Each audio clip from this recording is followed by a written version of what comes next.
Netflix, Canal+, Prime Video, Salto, Disney+. Les plateformes SVOD se multiplient mais rien ne change. Vous vous demandez toujours quoi regarder ? Télé Loisirs vient à votre rescousse chaque semaine dans À la demande, le podcast qui vous permettra de lancer le bouton play en toute sérénité. Bonjour à tous et merci d'écouter À la demande, le tout nouveau nom du podcast de la rédaction de Télé Loisirs consacré désormais à toutes les plateformes SVOD. Je suis Émilie Meunier et pour cet épisode estival, après vous avoir proposé les meilleurs films et séries de l'année, voici notre sélection des documentaires à rattraper depuis votre transat pendant vos vacances.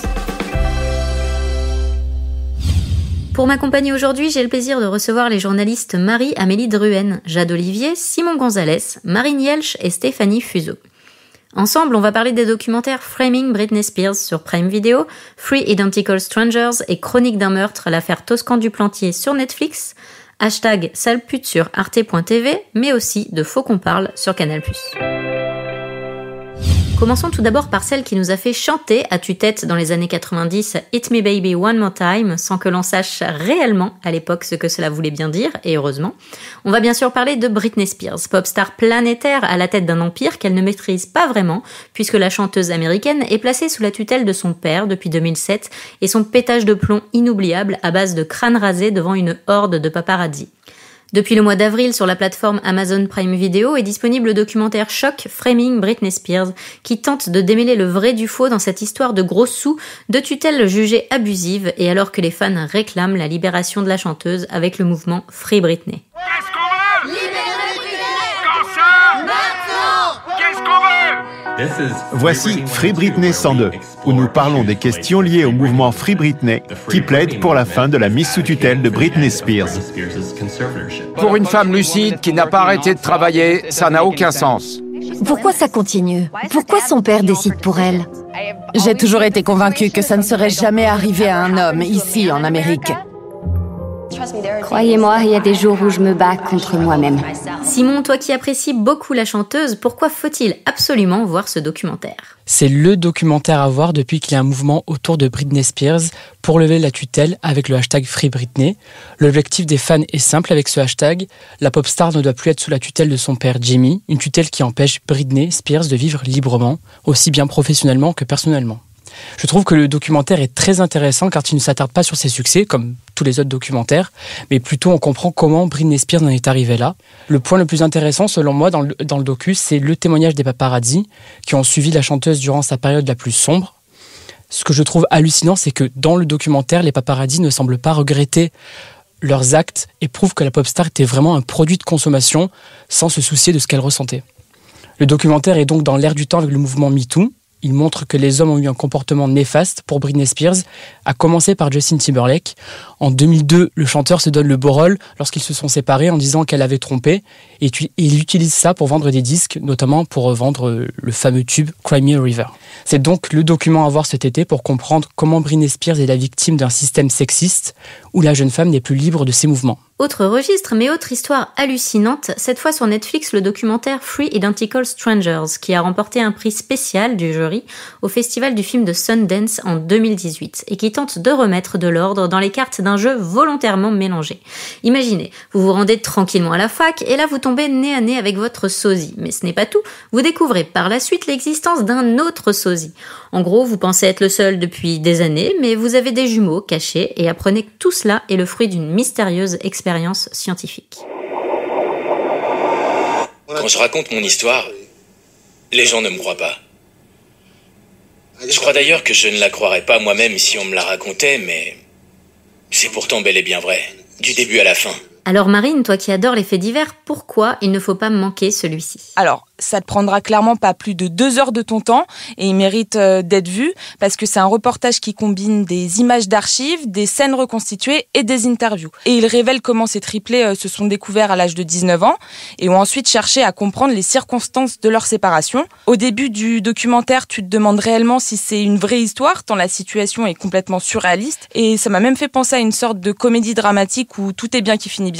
Mais en réalité, on pourrait plutôt comparer l'histoire à un épisode de Black Mirror, parce que si au début du visionnage, le parcours des triplés semble être une belle histoire de faits divers qui réchauffent le cœur, les masques finissent par tomber au fur et à mesure du documentaire et ça se termine plutôt en tragédie. Et tu te rends rapidement compte que leur séparation est en réalité bien plus sombre qu'on ne le pense et qu'elle a été orchestrée pour les besoins d'une étude secrète qui n'a jamais été publiée. En gros, un psychanalyste a effectué des recherches sur l'inné et l'acquis avec l'aide d'un institut d'adoption et dans le cadre de cette étude, ils ont séparé plusieurs paires de jumeaux et en l'occurrence ici, ce sont des triplés et ils les ont placés dans des familles totalement différentes. Et sans rentrer totalement dans les détails, car l'effet de surprise est tout de même assez important, mais c'est vraiment un documentaire à dévorer parce que c'est captivant, c'est fascinant et c'est digne d'un bon polar. Mais surtout, ça pointe du doigt le manque d'éthique de la société à cette époque et c'est d'ailleurs assez fou parce qu'une telle histoire n'aurait absolument pas la même résonance à notre époque.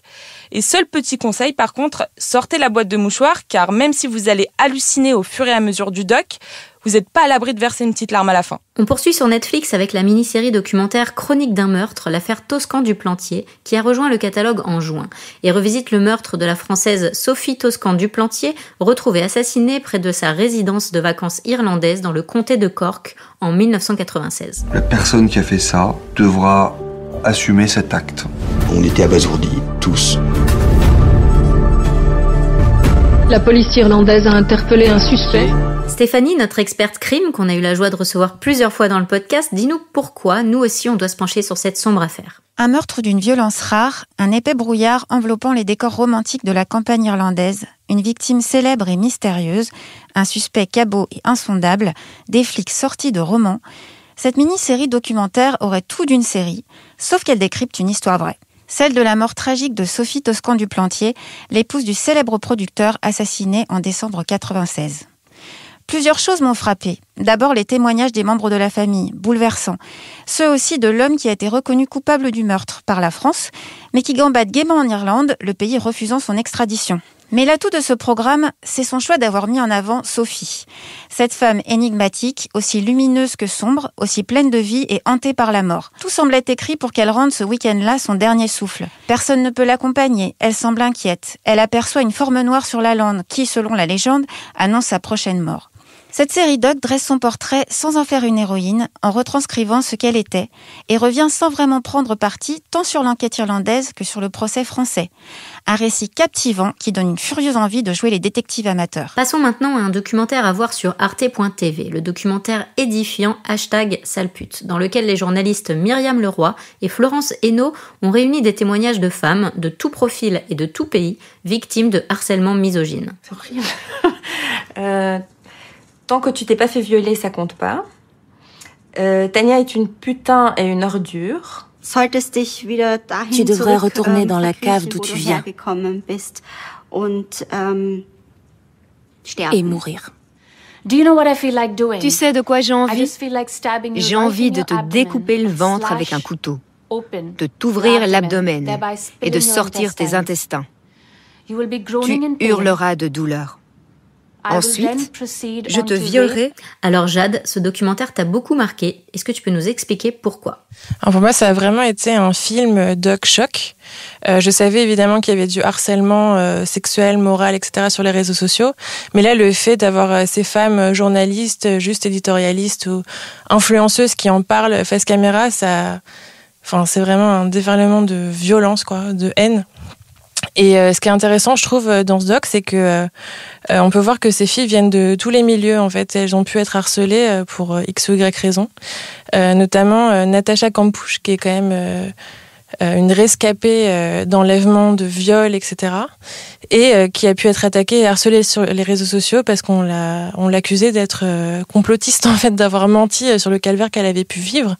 Donc il y a ce côté-là, il y a aussi des journalistes qui ont pu élever la voix contre le harcèlement et qui sont retrouvés à leur tour harcelés, ou d'autres, tout simplement, qui n'ont pas répondu aux desiderata de certains groupuscules masculinistes, on va dire, tout simplement sur les réseaux sociaux, et qui, pareil, se sont vus harcelés, ont reçu des menaces de viol, de mort, et également des photos de cadavres. Enfin, c'est assez horrible, en fait.